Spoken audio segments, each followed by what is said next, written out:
उपरदिल्ली ग्रामठारे महेन्द्र वनांचल तरफ जंगल न्याय निराकरण सचेतनता कार्यक्रम अनुष्ठित।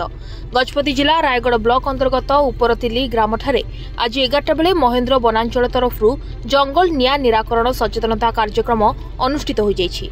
एही अवसर में लाई लाई एस्करडा सिंह गंडाहाती एही तीनोटी पंचायत को नहीं वन विभाग पक्षरु एक दिनिकिया भलीबॉल टूर्नामेंटर आयोजन करा जायतिला। एही तीनोटी पंचायत प्राय 12 गोटी टीम भाग नैथिबा बेले शेष में एस फाइलम टीम चैंपियन एवं सानोलोबा दल रनर्स अप होइतिला। एही परिप्रेक्षी में मुख्य अतिथि भावे महेन्द्र वनांचल अधिकारी श्री अमित सुब्रजित, सम्मानित अतिथि भावे लाई लाई सरपंच नारायणपुर वनपाल कामेश्वर राव GRS उपस्थित थिले।